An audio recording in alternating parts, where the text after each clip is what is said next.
Yo, what's happening people, and welcome back to the channel. In this video I'm going to be showing you some methods you can use to flip samples to make them sound unique.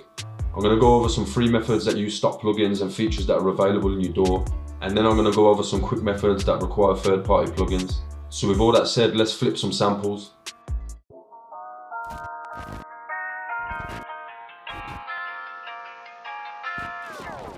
Now in this video I'm going to be using Ableton Live, but all the methods that I cover can be used in any DAW.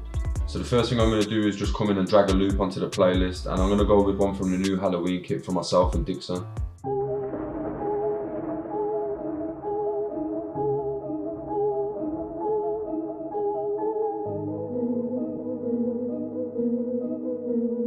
I think I'm going to go with this one, but I just don't want the thunder, so I'm just going to drag the keys in from the stems folder. Then I'm just going to cut this in half so we've got an 8-bar loop. If the BPM of the loop and the BPM of your DAW don't match, then you're going to have problems when you're sampling, so you want to make sure that they match up. Next, you just want to come into this clip and make sure you got this warp button switched on. This just means that the key of the sample is going to stay the same if you change the BPM. So I use this first method in a lot of my melodies, and I like to call it selective reversing. So the first thing I'll do is listen through the loop and try and just picture where I can hear the reverses. What I'll do then is I'll just cut them all individually and reverse them.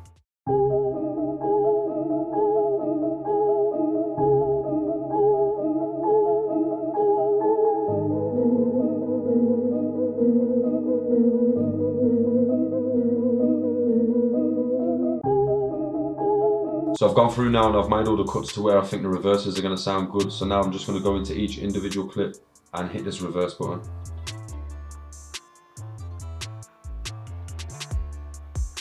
So I've made all my cuts now, I've reversed them, and the last thing that I did was just pitched everything up by 2 semitones, and now it sounds like this.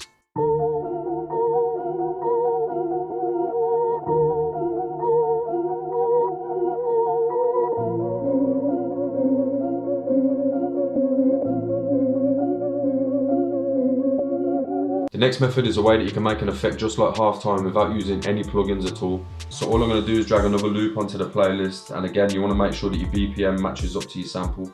I'll cut this in half again so we're only dealing with the 8-bar loop. And again you want to come into the clip and just make sure that you got the warp button switched on. The next thing I want to do is just work out which parts of the sample I want to stretch. This will basically do the same thing as the loop length function in halftime. I think I'm going to chop this loop every 2 beats, so I'm going to just zoom out so each cell is 2 beats. Click here, press Ctrl and E, and then I'm just going to use my arrows to go across and just keep repeating that. Now I'm just going to select every second clip and delete it.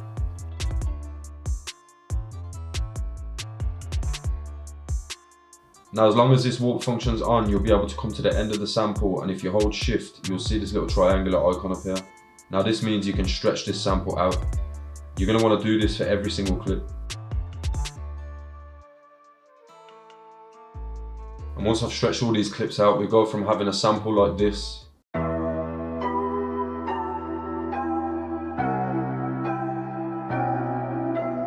to having a halftime version like this.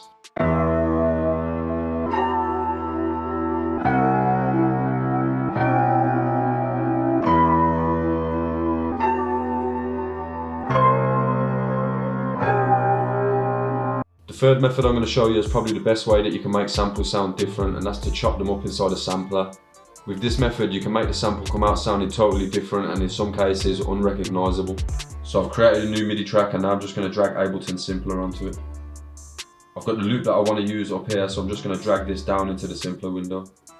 Next I just want to make sure that I've got it set to slice, and then I'm going to change the slice by to beat, and I think I'm going to change the divisions to 1/2 bar. So now when I hit keys on my keyboard, it's going to play a piece of the sample.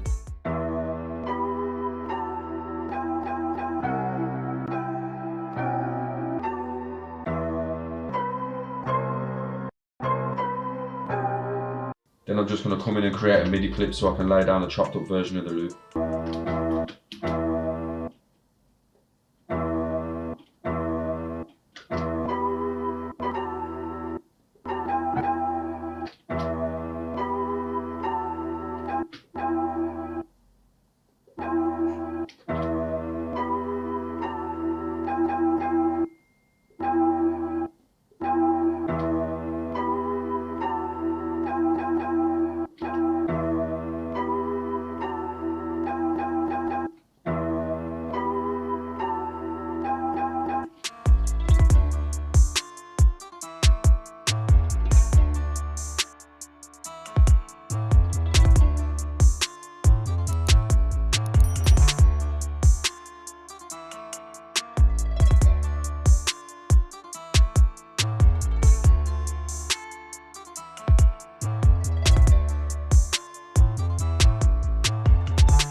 So now that I've laid myself down a pattern, I just want to come over to the channel, go into the simpler and just turn this fade in up a little bit and the fade out up a little bit.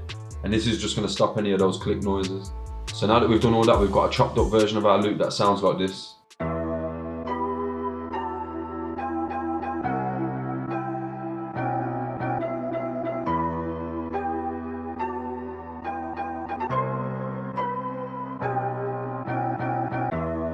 So I've got a last little bonus tip here before we get into the quick and easier methods. This one's really straightforward and it can just help them simple loops sound a bit more full and thick. So I'm just going to drag in another loop, and again you want to make sure that the warp feature's on. Next I'm just going to make a copy of this and drag it down to a new audio track. What you want to do now is you want to shift this sample up a whole octave or down a whole octave depending on where your original sample sits. So I think I'm going to take this second sample and shift it down an octave. Next I'm just going to use some harsh EQs to make them contrast as much as I can.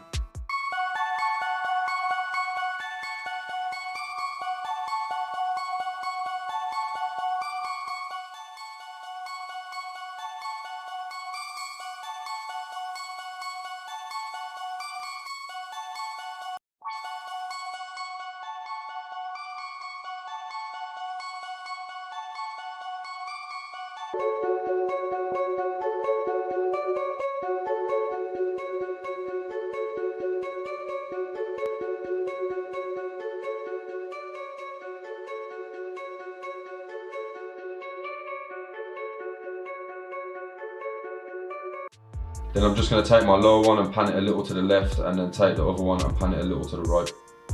Lastly, I'm just going to grab these two, put them in a group, and then just add some reverb to it.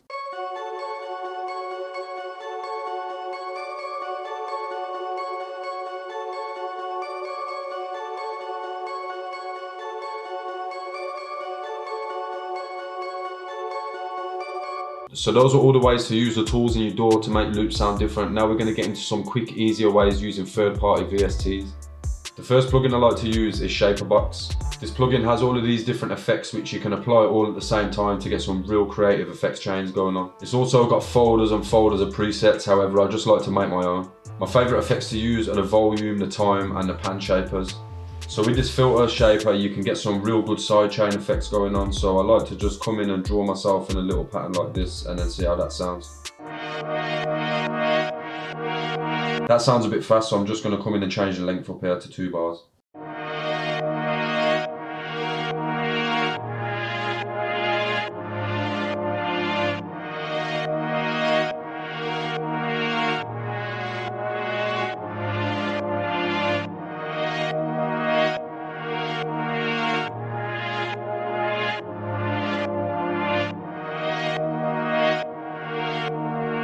If you think the effect sounds a bit too harsh, then you've got 2 ways to control the mix. This mix dial up here will control the mix of the actual shaper, and this will control the mix of the whole plugin.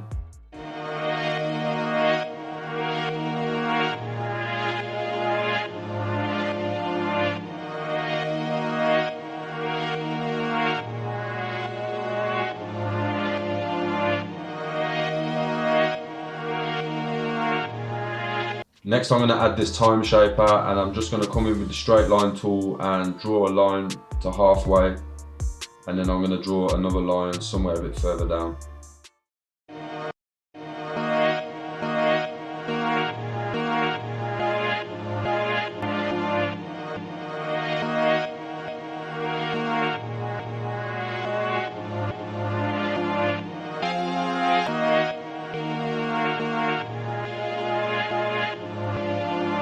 Then again, I'm just going to turn the mix down.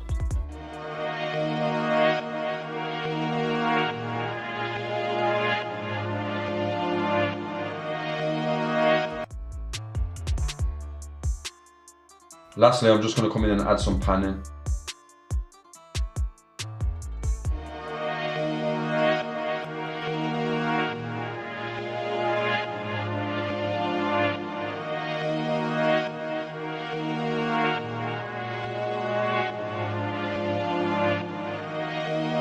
Now even with the mix turned down on all of the individual shapers, I still think it sounds a little bit harsh, so I'm just going to come to the overall mix and turn it down a little bit.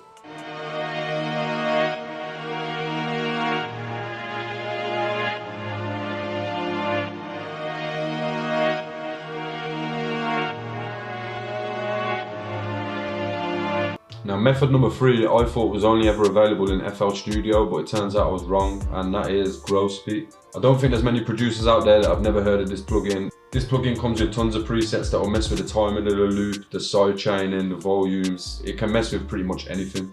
So I'm just going to play the loop and then go through some of the presets so you can hear what it's capable of.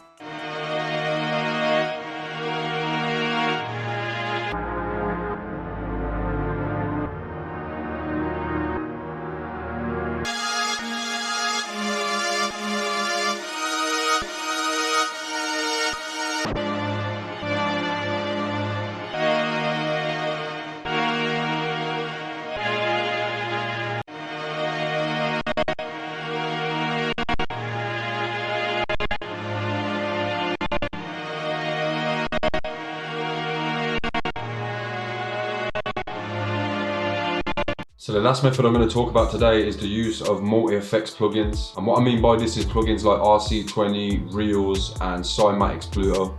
So I've got 3 versions of the same loop here, one with RC20, one with Pluto by Cymatics, and one with Origin by Cymatics. I'm just going to go through some of the presets on these now so you can hear how much they actually change the vibe of the melodies.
So that is going to bring us to the end of today's video. If you like the sound of any of the melodies in today's video, then they're all available in a Halloween pack by myself and Dixon Beats. I'm going to leave links to that in the description. If you're here for the first time today, then make sure to smash that subscribe button and hit the bell next to it so you can be notified anytime that I upload. And make sure to leave a like on the video if you learned anything today. I'm going to leave you with a sample breakdown for one of the loops in today's video here.